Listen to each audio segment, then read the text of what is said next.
Roberto Vargarela, gracias por estar. Gracias.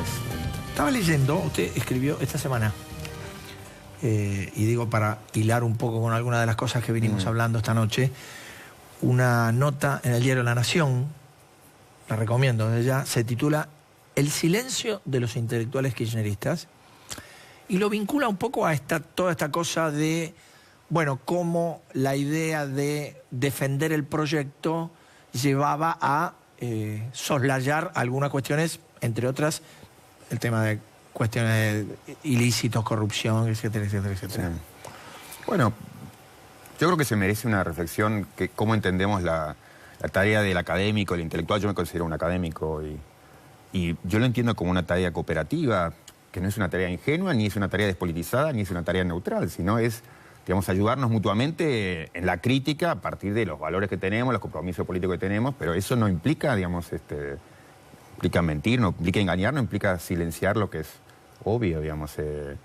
No, y me parece que eso como que se cruzó la raya de un modo muy excesivo y se faltó a esa cooperación que necesitamos de ayuda. Digamos, muchos de nosotros buscamos en los referentes que teníamos ayuda para saber cómo pensar los temas importantes, y lo que encontramos fueron más bien obstáculos.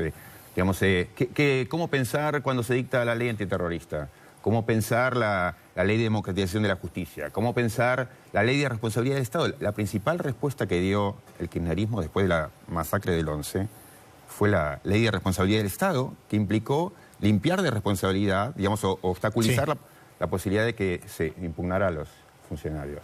Bueno, digamos, una vergüenza, y muchos desde el ámbito jurídico pensábamos, bueno, ¿cómo concebir eso?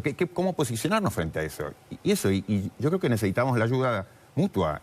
Y entonces, o silenciar, o engañar, digamos, o justificar lo injustificable, eso. Creo que ha sido una falta, un deber de lealtad común, pero eso es compatible con tener compromisos políticos, convicciones políticas, pasión política, pero digamos, eso necesitamos colaborar mutuamente. En la época del alfonsinismo, sí. Bueno, yo creo que, o sea, uno servía al proyecto, digamos, de los derechos humanos, si criticaba la ley de obediencia de vida, punto final. Bueno, digamos, y ese era el servicio que uno podía esperar del intelectual, no salir a decir, bueno, no, estamos en un momento destituyente, no se puede decir nada, no.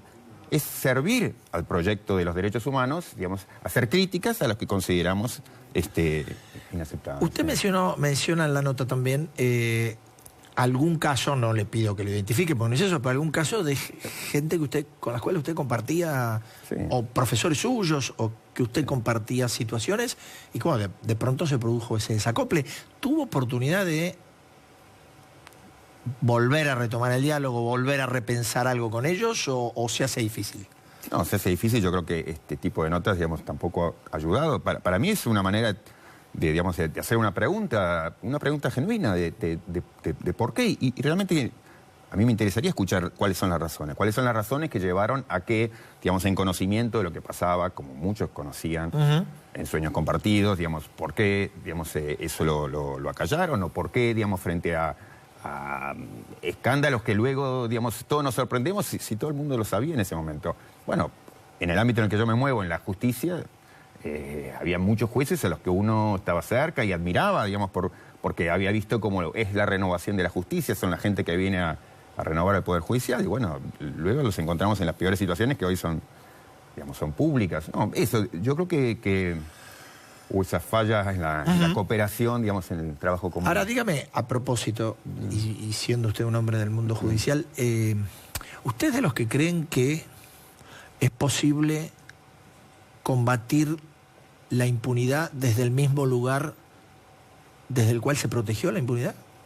Lo digo en general, no estoy generalizando, hablo de muchos jueces que tuvieron una activa participación en encubrimiento en el tiempo pasado y que hoy parecen tener una activa participación en la idea de destapar cuestiones... No, ahí hay claramente un problema estructural.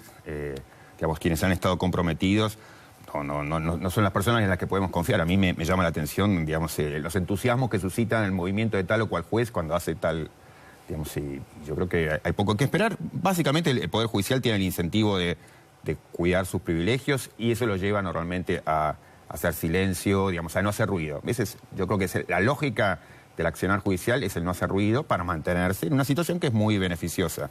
Entonces, uno Yarvide puede hacer escándalo porque es una excepción extravagante, digamos, o alguien que necesita reposicionarse porque las cosas le han ido mal, entonces necesita, digamos, llamar la atención de que ahora está haciendo las cosas prolijamente. Pero si no, digamos, la regla general va a ser el perfil bajo. Y entonces eso, digamos, es un gran incentivo a no hacer nada, ¿no? En términos de escándalo político, en términos de ruido político. En este momento hay mucho ruido.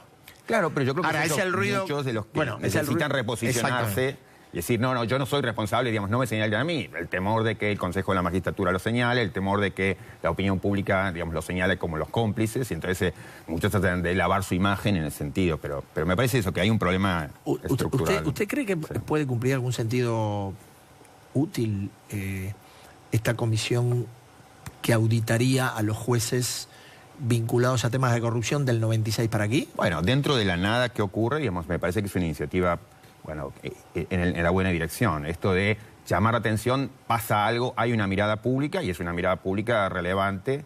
Entonces, sí, dentro de la lógica que todos los incentivos están mal direccionados, digamos, es poner un incentivo en el lado correcto. Sí. ¿Y cómo está usted observando, digamos, esto que estamos hablando? Pues sí, es cierto, es el presente, pero tiene que ver mucho con la historia de la última década. ¿Cómo está viendo el reacomodamiento de este presente, más allá del tema judicial estrictamente o del tema corrupción estrictamente? No, yo veo sobre todo un problema de que el macrismo no ha encontrado su cauce. Digamos, lo que veo sobre todo es como un predominio de la inestabilidad. Para mí los gobiernos son aquello en lo que devienen, ¿no? Y digamos, si es... Muchos esperaban que Kirchner fuera cierta cosa, o que, digamos, Menem fuera cierta cosa, o que Macri fuera cierta cosa, y la cuestión es en dónde se colocan cuando se estabilizan. Digamos, cuál es la alianza, el pacto con el cual se estabilizan. Correcto. Bueno, Kirchner entró a los gritos, digamos, a lo mejor en un buen sentido, denunciando el pacto, digamos, los caudillos provinciales, los caciques, los varones del conurbano. En el minuto 2 de su gobierno pactó con todos ellos. O sea, una cosa era el primer minuto del kirchnerismo y devino en otra cosa diferente. Yo creo que con el macrismo va a pasar algo similar. Digamos, hay una expectativa, hay un discurso con el que llega al gobierno, ya hay, digamos, mucha gente que quiere quedar clavada en ese discurso. Yo creo que lo importante del macrismo es en qué va a devenir. Y me parece que todavía están en una situación de enorme fragilidad en donde no ha encontrado todavía su cauce. Ahora, cuando usted habla del discurso, ¿a qué refiere específicamente? Bueno, a lo que, a ver, digamos, en el caso del kirchnerismo, digamos, hizo público que denunciaba a los caudillos provinciales, denunciaba lo que ocurría en la provincia. Eso es lo que la vieja política, hay que ir a una política transversal. Digamos, entonces era un discurso, había una expectativa sobre él, una expectativa débil, y un discurso de él encendido, bueno, que lo cambió en el minuto 2 y fue otra cosa pactando con aquellos que había denunciado.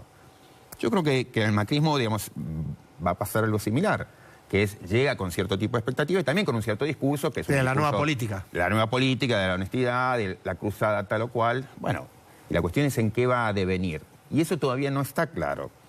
Para mí la mala noticia es que, digamos, lo que tiende a predominar, a donde la política argentina yo creo que hace décadas se viene estabilizando, es en una alianza que uno podría llamar como popular conservador, a conservadurismo popular. Digamos, yo creo que hace décadas que, digamos, la pelota tiende a pararse en ese lugar. En el siglo XIX en Argentina nadie esperaba que después de épocas de tremenda inestabilidad se estabilizara la Argentina en un pacto extrañísimo, que fue el Pacto Liberal Conservador, sí, que es el que generó la Constitución del 53. Y la política argentina se estabilizó de un pacto entre las fuerzas que se habían estado matando entre ellas durante, digamos, 30 años.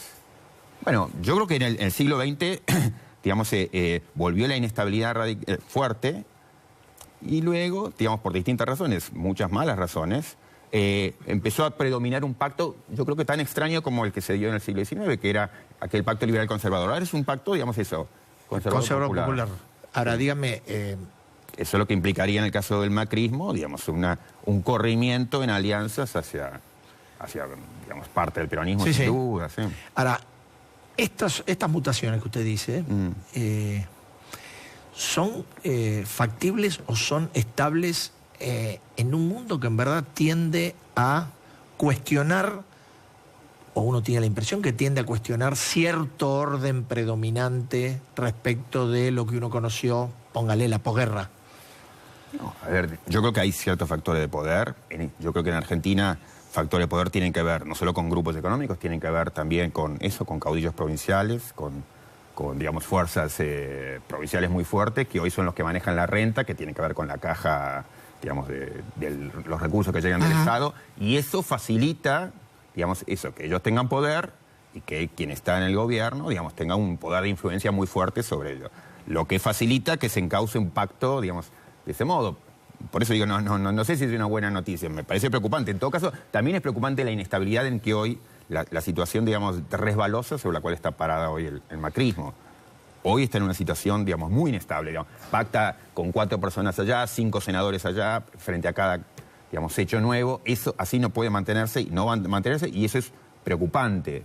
La cuestión es dónde se va a estabilizar, ¿no? ¿Y usted cree que se estabiliza por ¿Cómo ese se ha lado? venido estabilizando la política argentina? En ese sentido también, me parece, para subrayar, las continuidades más que las rupturas entre el kirchnerismo y el macrismo. O sea, por supuesto que, digamos, en términos declamativos y en términos reales, digamos, ha habido hechos nuevos. O sea, la renovación del INDEC yo creo que es importantísimo, digamos, ciertos actos de transparencia también.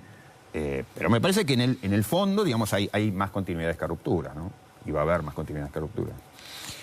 Gracias, Gargarella, por acompañarnos. Bueno, gracias a usted. Nosotros, como hacemos todos los jueves, vamos a ir cerrando el programa con el clásico medallero, la entrega de premios. A ver el oro, director.